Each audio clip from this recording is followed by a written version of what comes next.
ஓம் சைராம், ஜெய் சைராம். என் அன்பு குழந்தையே, இன்றைய வியாழன் நன்னாளில் உனக்கு சுப மங்கள செய்தியோடு நான் வந்திருக்கிறேன். நீங்கள் நீண்ட காலமாக போராடிவிட்டீர்கள். நீங்கள் வாழ வேண்டிய நேரம் இது. நீங்கள் நீண்ட நேரமாகவே அழுதும் விட்டீர்கள். இனி நீங்கள் மகிழ்ச்சியை அடைய வேண்டிய நேரம் இது. நீங்கள் பயத்துடன் நீண்ட நேரம் போராடிவிட்டீர்கள். இனி நம்பிக்கையுடன் நடக்க வேண்டிய நேரம் இது. நான் உங்களுக்காகவே ஒரு பெரிய திட்டத்தை வைத்திருக்கிறேன். இப்போது இந்த நொடி முதல் உங்களுடைய நேரம் ஆரம்பம். உங்களுக்கான நல்ல நேரம் இன்று முதலே ஆரம்பிக்கிறது. வாழ்க்கையில் உனக்கு துணையாக நான் இருக்கும்போது நீ எதற்குமே இனி பயப்படவே கூடாது. உனக்கு லட்சியம் என்று ஒன்று இருக்கும் அல்லவா? உன்னுடைய லட்சியம் எதுவோ அதை நோக்கி நீ சென்று கொண்டே இரு. உன் லட்சியத்தை நிறைவேற்றுவது என்னுடைய பொறுப்பு. நிச்சயமாகவே உன்னுடைய லட்சியம் நிறைவேறும்.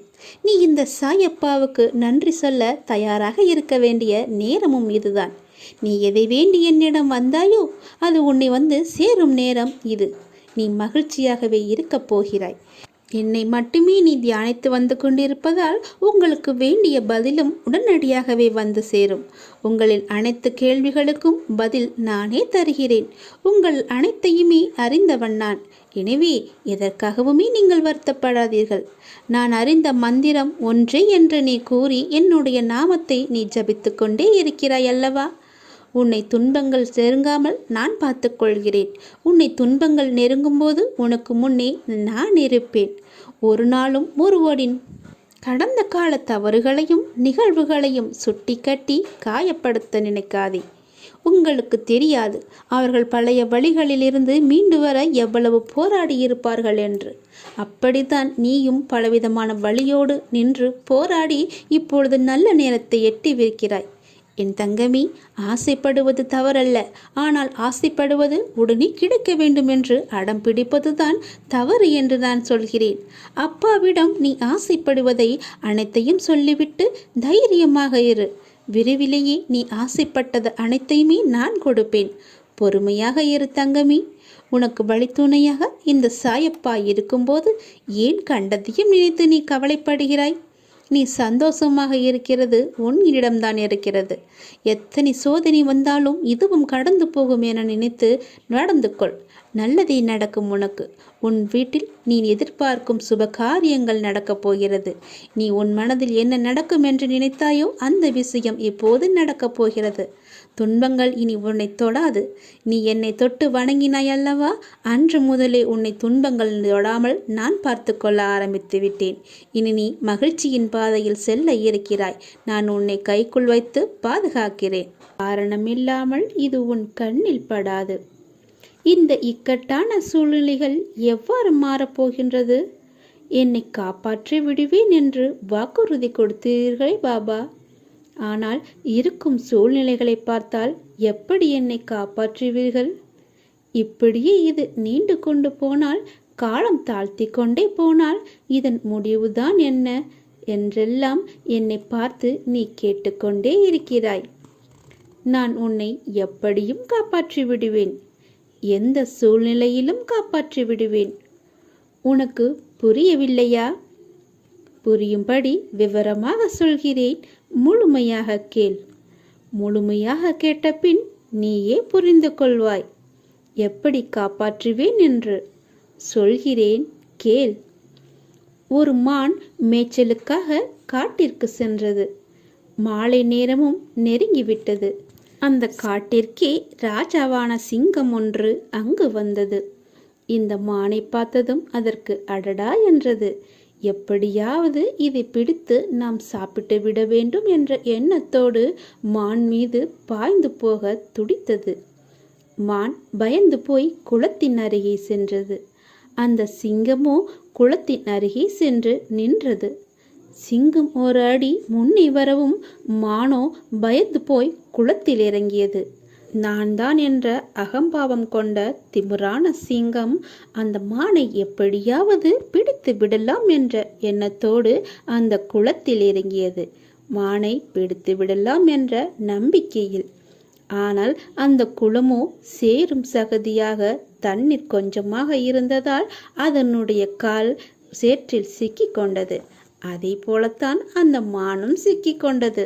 இருவரும் சகதியில் சிக்கி மூழ்கத் தொடங்கினர். சிங்கத்தை பார்த்து மான் கேட்டது, உங்களுக்கு இது தேவையா? நீங்கள் இந்த காட்டுக்கே ராஜாவாக இருந்து என்ன புண்ணியம்? நீயும் என்னுடன் சேர்ந்து சகதியில் மாட்டிக்கொண்டாயே என்று மான் கேட்டது. அதற்கு அந்த அகம்பாவம் கொண்ட சிங்கமும், அதனால் என்ன, நீயும் தான் மாட்டிக்கொண்டாய், இருவரும் சேர்ந்துதான் சாகப் போகிறோம் என்றது. நான் எப்படியும் தப்பித்து விடுவேன், என்னை காப்பாற்ற இறைவன் வருவான் என்ற நம்பிக்கையோடு அந்த மான் கூறியது. நான் யாருக்கும் எந்த தீங்கும் செய்யவில்லை, மனதளவில் நினைத்து கூட பார்த்ததில்லை. அதனால் நான் கண்டிப்பாக மேலே ஏறி விடுவேன். எனக்கு அந்த நம்பிக்கை இருக்கிறது.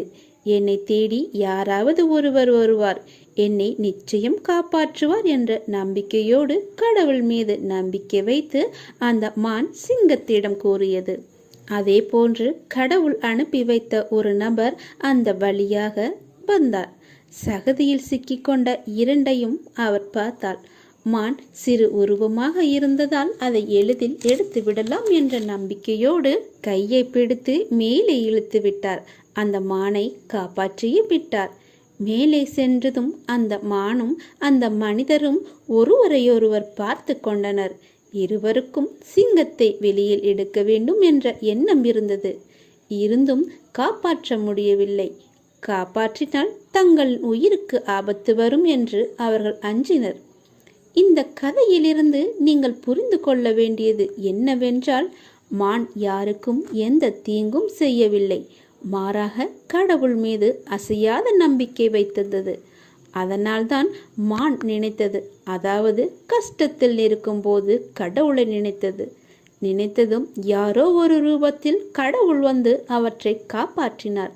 அந்த சிங்கமோ அந்த மானை அடித்து துரத்தியது. கெட்ட எண்ணம் கொண்டது. எவ்வளவு பெரிய ஆபத்திலிருந்தும் அவருக்கு துணை இல்லை. சேற்றில் சிக்கி சின்ன பின்னமாகியது. மற்றவருக்கு கெடுதல் நினைத்தால் விரைவில் அழிவது உறுதி. நம்பிக்கையோடு கடவுளிடம் நாம் சரணாகதி அடைந்தால் கடைசி நேரத்தில் கூட நம்மை கடவுள் காப்பாற்றி விடுவார். கர்வத்தோடும் ஆணவத்தோடும் நான் என்ற திமிரோடும் இருப்பவர்கள் ஒரு நாள் அதன் பயனை அடைவார்கள். அதுதான் இந்த கதையில் இருக்கும் சிங்கத்திற்கு நடந்தது. நம்பிக்கையோடு இறைவனை சரணடைந்தால் ஆபத்தை கூட எளிதில் கடந்து வந்து விடலாம். குரு பக்தியோடும் நம்பிக்கையோடும் கடவுளை நாம் சரணடைவோம். அந்த குலம்தான் உலகம், அந்த மான்தான் நாம், அந்த ஒருவர்தான் கடவுள், அதாவது சாய்பாபா குரு. அந்த சிங்கம்தான் நம்மை துரத்த வரும் எதிரி, கெட்ட எண்ணம் கொண்டவர். இப்போது உங்களுக்கு இந்த கதை புரிந்திருக்கும் என்று நம்புகிறேன். நம்பிக்கை வைத்தால் முழுமையாக வைக்க வேண்டும். நாம் அவரிடம் சரணாகதி அடைந்தால் அவர் நம்மை காப்பார். நம்மை காப்பது அவரது பொறுப்பு. அவர் ஏற்கனவே சொல்லியிருக்கிறார், உன்னை காப்பது என் பொறுப்பு என்று. கலங்காதே, கடைசி நிமிடத்தில் கூட உனக்கு அதிசயத்தை நடத்துவேன். உன்னை தேடி நானே வருவேன். கடவுள்களிடம் இருக்கும் சக்திக்கு காரணம் பக்தர்களாகிய நம்முடைய பக்தி தான். எல்லாம் முடிந்தது என்று நீ எண்ணும் நிலையில் நான் வருவேன் உன்னை காப்பாற்ற. எல்லாம் நல்லதே நடக்கும். உனக்காகத்தான் நான் இருக்கிறேன் அல்லவா? எந்த நொடியும் அதிசயம் நடக்கலாம். கலங்காதே, நடக்கவே நடக்காது என்று இருந்த உனக்கு நல்லது நடக்கப் போகிறது. ஆனால் நீ எல்லாவற்றையுமே பெற்று சந்தோஷமாகவே வாழ்வாய். நீ நினைத்த விஷயங்கள் எல்லாமே சீக்கிரமாகவே உனக்கு கிடைக்கும். நீ சந்தோஷமாகவே இரு. தினசரி 5 நிமிடம் மற்றவர்களுக்காக பிரார்த்தனை செய்யும் பொழுது நம்முடைய எண்ணங்கள் நேர்மறையில் செயல்பட்டு நல்ல மாற்றங்களை நமக்குள்ளே கொண்டு வருகிறது. நாம் நம்முடைய தேவைகளுக்காக எந்த வேண்டுதலும் இல்லாமல் அடுத்தவர்களுக்கு பிரார்த்தனையில் ஈடுபடும் பொழுது நம்முடைய தேவைகள் தானாகவே நிறைவேறிடும். யாராவது உன் கண் முன்னே கஷ்டப்பட்டு கொண்டிருந்தால் அவர்களுக்காக ஒரு 2 நிமிடமாவது அவர்களுக்காக வேண்டிக்கொள். அவர்களுடைய பெயரை என்னிடம் சொல்லிக்கொள். அது போதும். உன்னுடைய வேண்டுதல் தானாகவே நிறைவேறும். காலப்போக்கில் நமக்கு தேவை என்பதே இல்லாமல் நம்முடைய மனம் எப்பொழுதும் ஆழமான அமைதியில் அபரிமிதமான ஆசிகளுடனும் எப்பொழுதும் நிறைவாகவே இருக்கும். இப்படிப்பட்ட பிரார்த்தனையில் ஈடுபட எல்லோருக்குமே வாய்ப்பு அமைவதில்லை. ஆனால் நமக்கு இந்த வாய்ப்பு கொடுக்கப்பட்டிருக்கிறது. அதை நீ முறையாக முழுமையாகவே பயன்படுத்திக்கொள். இப்படிப்பட்ட பிரார்த்தனையில் ஈடுபட எல்லோருக்குமே வாய்ப்பை நாம் தரமாட்டேன். உனக்கு இந்த வாய்ப்பை நான் கொடுத்திருக்கிறேன்.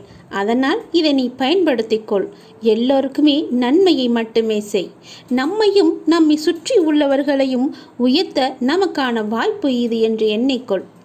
இந்த வாய்ப்பை நீ தவறாமல் பயன்படுத்தி நாம் உயர்ந்து நம்மை சார்ந்தவர்களையும் உயர்த்துவோம் என்று எண்ணத்தோடு செயல்பட்டுப்பார்.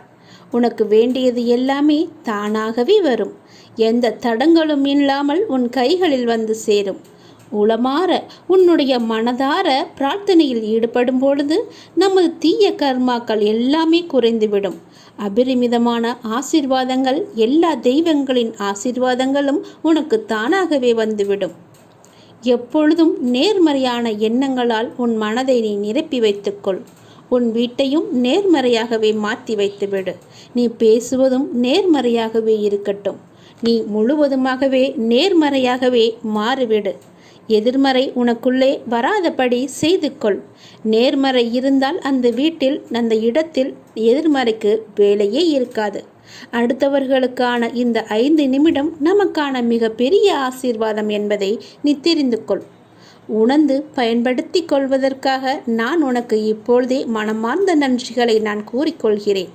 மற்றவர்களுக்காக நீ வேண்டுவதற்காக என்னுடைய நன்றி இது. ஏற்றுக்கொள். உங்கள் சிரமங்கள் அனைத்துமே விரைவிலேயே தீர்க்கப்படும். நிச்சயமாகவே தானாகவே எல்லாமே சரியாகும். ஓம் சாய்ராம், ஜெய் சாய்ராம். என் அன்பு குழந்தையே, கடவுள் இருக்கின்றாரா இல்லையா? கடவுள் இல்லை என்போர் கட்டாயம் இதை தெரிந்து கொள்ளுங்கள். கடவுள் இருக்கிறாரா என்ற இதே கேள்வியை ஒரு கல்லூரி பேராசிரியர் தனது மாணவர்கள் முன்பு வைக்கின்றார். ஒரு மாணவன் எழுந்து கடவுள் இருக்கிறார் என்கிறார். கடவுள் இருக்கிறார் என்றால் நன்மையே உருவான கடவுள் உருவாக்கப்பட்ட இந்த உலகத்தில் ஏன் தீமையும் துன்பங்களும் நிறைந்து காணப்படுகிறது? இதை வைத்து பார்க்கும் பொழுது கடவுள் ஒரு தீயவர் என்று தீர்மானித்து கொள்ளலாமா என அந்த மாணவனை பார்த்து அந்த பேராசிரியர் கேட்கிறார். இதற்கு அந்த மாணவனால் பதில் ஏதும் கூற இயலவில்லை. பிறகு தனது மாணவர்களிடையே கடவுள் என்பது ஒரு கட்டுக்கதை, கடவுள் நம்பிக்கை என்பது ஒரு தவறான கருத்து என்று தம்பட்டம் அடித்துக் கொள்கிறார். அப்பொழுது மற்றொரு மாணவன் எழுந்து பேராசிரியரை பார்த்து, உங்களை ஒரு கேள்வி கேட்கலாமா என வினாவினான். கேள் என்கிறார் பேராசிரியர். குளிர் என ஒன்று இருக்கிறதா என்று கேட்டான் அந்த மாணவன். இது என்ன முட்டாள்தனமான கேள்வி? குளிர் இருக்கிறது. குளிரை நீ உணர்ந்து அதை நீ அனுபவித்தது இல்லையா என சற்று அவமதிப்பு செய்யும் தோணியில் கேட்கின்றார் பேராசிரியர். உண்மையில் இயற்பியலின் விதிப்படி குளிர் என ஒன்றும் இல்லை. வெப்பமில்லாத நிலையை தான் நாம் குளிர் என்று கருதுகிறோம். குளிர் என்ற ஒரு வார்த்தையே வெப்பமில்லாத நிலையை விவரிக்கத்தான் பயன்படுத்துகிறோம் என்றான் அந்த மாணவன். இருள் என ஒன்று உள்ளதா என்று தொடர்ந்தான் அந்த மாணவன். நிச்சயம் உள்ளது என்று பதிலளித்தார் பேராசிரியர். மீண்டும் நீங்கள் கூறியது தவறு. இருள் என்ற ஒன்றும் இல்லை. மேலும் இருள் எனப்படுவது உண்மையில் ஒளி இல்லாத நிலை என்றும் இருளை உங்களால் அளவிட முடியாது என்றும் கூறினான். ஒரு வெற்றிடம் எவ்வளவு இருளாக உள்ளது என்று தெரிந்து கொள்ள அந்த இடத்தில் ஒரு ஒளியை அளப்பதன் மூலமே அறிய முடியும் எனவும் கூறினான். இறுதியாக, பேராசிரியரே, இப்பொழுது கூறுங்கள், தீமை என ஒன்று உள்ளதா என்று கூறினான் மாணவன். நான் ஏற்கனவே கூறியது போல நிச்சயம் உள்ளது என்று பதிலளித்தார் பேராசிரியர். இதற்கு அந்த மாணவன் கூறுகிறான், தீமை என்ற ஒன்றுமில்லை. கடவுள் தன்மை இல்லாததுதான் தீமை என்று நாம் அழைக்கின்றோம். குளிர் மற்றும் இருள் போல தீமையும் கடவுள் தன்மை இல்லாததை குறித்து நாம் பயன்படுத்தும் ஒரு சொல்லை தவிர தீமையை கடவுள் உருவாக்கவில்லை. மனிதனிடம் கடவுள் தன்மை இல்லாததால் வரும் விளைவுதான் தீமை என்று கூறி அமர்ந்தான் அந்த மாணவன். இப்பொழுது சொல்லுங்கள், கடவுள் இருக்கிறாரா இல்லையா என்று. அந்த அரங்கமே அதிரும்படி கையதிர்வு கேட்டது. எல்லோரும் அந்த மாணவனை அன்பாக பாராட்டினர். கடவுள் இல்லை என்று சொல்பவர்களுக்கு இது சரியான பதிலடி. கடவுள் நம்முடன் எப்போதுமே நிறைந்திருப்பார். எந்த செயலிலும் கடவுளின் அனுக்கிரகம் இருக்கும். எல்லாவற்றிற்கும் காரணம் கடவுள் ஒருவர்தான். அவர் இல்லை என்று இல்லை. உன் வீட்டில் சுப நிகழ்ச்சிகள் நடக்கப் போகின்றது. உன்னுடைய துன்பங்கள் எல்லாம் நீங்க போகின்றது. நீ நீண்ட நாட்களாக விரும்பிய காரியம் ஒன்று இந்த மாதத்திற்குள் உனக்கு நடந்தே தீரும். நீ கேட்டபடியே உன் வீட்டில் சுப நிகழ்ச்சியை நடக்குவதற்கான ஏற்பாடுகளை எல்லாம் நீ தொடங்கிவிடு. ஒருபோதும் என்னிடம் நீ பிரார்த்திப்பதை மட்டும் விட்டு விடாதே. ஒருபோதும் பிரார்த்தனை செய்வதை நிறுத்த வேண்டாம். சில நேரங்களில் நீங்கள் சோர்வாகவும் உதவியற்றவராகவும் இருப்பதை நான் அறிந்திருக்கின்றேன். தனியாக சென்று புலம்புவதை நான் பார்த்திருக்கின்றேன். நீங்கள் ஜெபிப்பதை நிறுத்தாதே. அதை செய்யவே செய்யாதே. உங்கள் எல்லா பிரார்த்தனைகளையும் நான் கேட்டிருக்கிறேன். உங்கள் பிரார்த்தனைக்கு நிச்சயம் நான் பதிலளிக்கின்றேன். எத்தனையோ துயரங்களை எல்லாம் நீ கடந்து வந்து விட்டாய். இனி வரக்கூடிய நாட்கள் உனக்கு பொற்காலமாக மாறப்போகிறது. நீ வாழவே கூடாது என்று நினைத்தவர்கள் பல பேர் இருக்கின்றார்கள். உன் அருகிலேயே இருக்கின்றார்கள். உனக்கு சுற்றார் உறவினர்கள் கூட அதில் ஏதோ ஒருவர் இருக்கின்றார் என்பதை நீ தெரிந்து கொள். அவர்களுக்கு முன்னால் நீ ஜெயித்து காமிக்க வேண்டாமா? நீ பேரொளி போல ஜொலித்து காமிக்க வேண்டாமா? மின்னலை போல நீ வெற்றிடமாக இருக்க வேண்டாமா? சந்தோஷமாக அவர்களுக்கு முன் நீ இருந்து காமி. நிச்சயம் அவர்களின் வயிற்றெரிச்சல் உன்னை நன்றாகவே வாழ வைக்கும். நீ சந்தோஷத்தில் துள்ளி குதிக்கப் போகிறாய். தலைகால் புரியாத அளவிற்கு சந்தோஷ மலையில் நீ நனையப் போகின்றாய். உனக்கு துணையாக உன் அப்பா நான் இருக்கும்போது நீ எதை தேடியும் யாரிடமும் சென்று கையேந்த வேண்டாம். எதற்காகவும் கையேந்த நான் உன்னை அனுமதிக்க மாட்டேன். இது என்னுடைய கட்டளை. எதுவாக இருந்தாலும், உனக்கு எது தேவையாக இருந்தாலும் என்னிடம் கேள். நானே உனக்கு தருகிறேன். என்னை எங்கும் நீ தேடி போக வேண்டாம். என் பக்தர்கள் இருக்கும் இடத்தில் எப்போதுமே நான் இருப்பேன். உன் கவலை கண்ணீருக்கும் ஒரு முற்றுப்புள்ளி நான் வைத்து விட்டேன். என் செல்வமே, உன் வலி வேதனை அனைத்தும் நான் அறிந்திருக்கின்றேன். உனக்கான நாளை உருவாக்கத்தான் நான் உன்னை இத்தனை நாட்கள் சோதித்து வந்தேன்.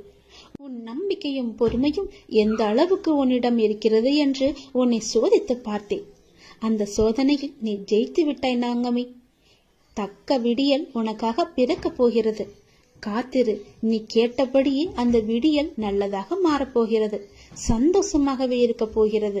உன் கஷ்டங்கள் எல்லாம் தீரப்போகிறது. நீ கேட்டபடியே உன் வீட்டில் சுப காரியங்கள் எல்லாம் நடக்கப் போகின்றது. மன மகிழ்ச்சிகள் கூடி வரப்போகிறது. சந்தோஷம் பொங்கல் போல பொங்கி வழிய போகிறது. நீ நினைத்தது நடக்கும். ஜெயிப்பது வெற்றி உனக்கே கிடைக்கும். நிச்சயம் நான் உனக்கு அருகில் இருந்து உனக்கு தேவையான அனைத்தையும் நானே செய்து தருகிறேன். என்னை மட்டும் நீ மறந்து விடாதே. என் நாமத்தை எப்பொழுதும் நீ சொல்லிக் கொண்டே இரு. உனக்கான வெற்றி காலம் இது. இந்த நொடி உன் மனதில் என்ன நினைத்துக் கொண்டிருக்கின்றாய்? ஒரு முக்கியமான விஷயத்தை பற்றி நீ நினைத்துக் கொண்டிருக்கின்றாயா? அதை பற்றிய கவலை உன்னை ஆட்கொண்டு இருக்கின்றதா? கவலையே படாதே. அதை நான் நிறைவேற்றி வைக்கின்றேன். உனக்கு எது தேவையோ அதை நானே நிறைவேற்றி வைக்கின்றேன். உன் மனநிலையை நீ மாற்றிக்கொள். உன் வீட்டில் நான் இருக்கிறேன் என்பதை நீ நம்பு. உன்னுடன் நான் இருக்கின்றேன் என்பதை நீ திடமாக நம்பு. என் மீதான நம்பிக்கையை இன்னும் நீ அதிகப்படுத்திக்கொள். இதனோடு நீ நினைப்பது நிச்சயம் நடக்கும். அனைத்தையும் என்னிடம் சமர்ப்பித்துவிட்டு நீ மௌனமாக நிம்மதியாக இரு. நிதானமாக இருக்க கற்றுக்கொள். உன் வேண்டுதலை நான் நிறைவேற்றி காமிக்கின்றேன். ஏனென்றால் உனக்கான நல்ல நேரம் துவங்கிவிட்டது. இனி உன் வாழ்வில் சந்தோஷம் மட்டுமே இருக்க போகின்றது. உன்னுடைய வாழ்க்கையானது ஒளிமயமாக மாறப்போகின்றது. நீ என்னிடம் கேட்டது கிடைக்கும் நேரம் இது. நீ என்னை பற்றி நினைத்து கொண்டிருக்கும் வேளையில் நீ நினைத்ததை நான் நிறைவேற்றி தரப்போகிறேன். இந்த அப்பா உனக்கு ஆசி வழங்க போகிறேன். நீ எதிர்பார்த்தது போலவே விரைவாகவே ஒரு நல்ல செய்தி உன்னை தேடி வரப்போகிறது. நீ இழந்ததையெல்லாம் மீண்டும் பெறப்போகின்றாய். எதற்கும் நீ கலங்க வேண்டிய அவசியம் இனி இருக்கவே இருக்காது. என் உதவி வேண்டி நீ எப்போது என்னை நாடி வந்தாயோ அடுத்த நிமிடமே உனக்கு என் உதவியை நான் செய்ய ஆரம்பித்து விட்டேன். நம்முடைய கர்மாவை நாம் தான் உருவாக்குகிறோம். அதை நீ முதலில் புரிந்து கொள். அதாவது நம்முடைய எண்ணங்களால், நாம் பேசுகின்ற சொற்களால், நாம் செய்கின்ற செயல்களால். அதனால் எப்போதுமே நிதானத்தை மட்டும் நீ கடைபிடித்து வா. பேசும்போது நிதானமாக பேசு. பேசும்போது ஒரு முறைக்கு பல முறை யோசித்த பிறகு பேசு. நீ செய்கின்ற செயல்கள் இது சரியா தவறா நல்லதா கெட்டதா என ஆராய்ந்து பார். அதற்கு பிறகே அதை செயல்பட நீ முயற்சி செய். நீ எப்பொழுதும் ஆனந்தமாகவே இருப்பாய். அற்புதங்களை நீ பெற்றுக்கொண்டே இருப்பாய். நீ என்று மனம் நொந்து கண்ணீர் விட ஆரம்பித்தாயோ அந்த நொடியே உனக்காக நான் உனக்குள்ளே இறங்கிவிட்டேன். இனி கவலையே இல்லை. என் குழந்தை தைரியமாக இருக்க வேண்டும். உனக்காக உன்னுடைய அப்பா நான் இருக்கும்போது இனி உன் கண்களிலிருந்து கண்ணீர் வரக்கூடாது. நான் உனக்கு செய்ய போகும் நல்லதுகளை ஒன்றின் பின் ஒன்றாக வரும் நல்ல செய்திகளை கேட்டு நல்லதுகளை நினைத்து உன் கண்ணில் இருந்து ஆனந்த கண்ணீர் மட்டுமே வர வேண்டும். அதை நான் பார்த்து சந்தோஷம் அடைய வேண்டும். இல்லை என்று கேட்பவன் பிச்சைக்காரனாகின்றான். இருந்தும் தர மறுப்பவன் பிச்சைக்கு காரணமாகின்றான். அதனால் நீ பிச்சைக்கு காரணமாக இருக்காதே. இல்லை என்று தேடி வருபவர் உன்னிடம் இருக்கும் என்ற எண்ணத்தில் தானே வருகிறார். அப்படியென்றால் கடவுளிடம் தானே எல்லாம் இருக்கும். நீ அவருக்கு கடவுளாக தெரிவாய். இல்லை என்று சொல்லாமல் கொடுத்து விடு. நீ நினைத்த காரியம் கைகூடி வரும். வெற்றி செய்தி உன்னை தேடி வரப்போகிறது என் தங்கமே.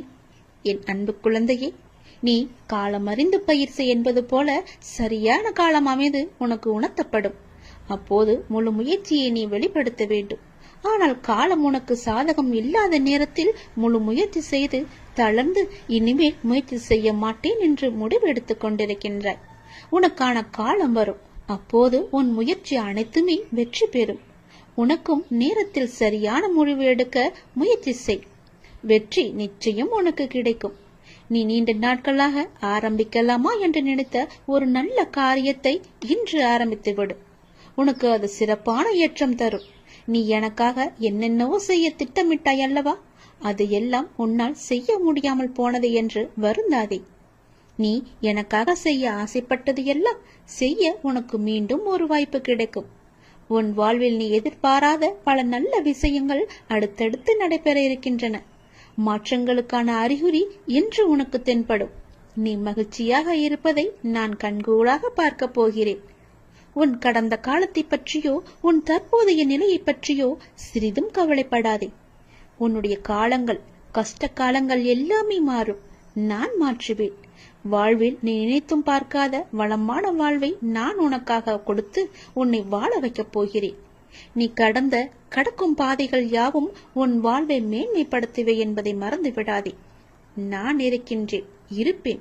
என்றுமே உனக்கு வழித்துணையாக இருப்பேன். நம்பிக்கை கொள். கடல் நீரை போன்று உன் அன்பு என்னிடத்தில் இருக்கும் போது உன்னை என்னிடம் இருந்து எவரால் பிரித்துவிட முடியும்? ஏன் கலங்கிக் கொண்டு இருக்கின்றாய்? ஏன் குழப்பப்படுகிறாய்? உன்னை காக்க நான் இருக்கின்றேன். என் தங்கமே, உனக்குள் இருக்கும் மனக்குழப்பம் தீர்ந்ததா? அதற்கு நீ சரியான தீர்வை கண்டிருப்பாய் என்று நினைக்கிறேன். அந்த தீர்வை நான் தான் உனக்கு கொடுத்தேன். என்னை சரணடைந்த உன்னை கவலைப்பட செய்ய விட மாட்டேன். பல கவலைப்பட்ட விஷயங்களிலிருந்து நிச்சயம் மீட்டெடுப்பேன். தைரியமாக இரு. நம்பிக்கை இழக்காதே. உனக்கு துணையாக நான் எப்போதும் வருவேன். நீ யார் என்பதை மீண்டும் அனைவரும் புரிய வைப்பேன். சின்ன சின்ன குழப்பங்கள் வரும். ஆனாலும் உன்னை நான் மீட்டு நீ செல்ல வேண்டிய சரியான வழியில் உன்னை செல்ல நான் துணை செய்வேன்.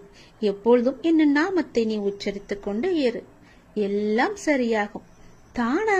அது தானாகவே சரியாகும். கவலைப்படாதே. வெற்றி செய்தி உனக்கு வந்து விட்டது. நிச்சயம் உனக்கு நன்மைகள் பல நடக்கப் போகிறது. உன்னுடைய காண முடியாத பிரச்சனைகள் எல்லாம் தீர்ந்து ஓடப் போகிறது. உன்னுடைய காரியங்கள் அனைத்தும் வெற்றி பெறும். உன் துயரங்கள், உன்னுடைய வியாதிகள், உன் கடன் சுமைகள் அனைத்தும் உன்னை விட்டு விலகப் போகின்றது.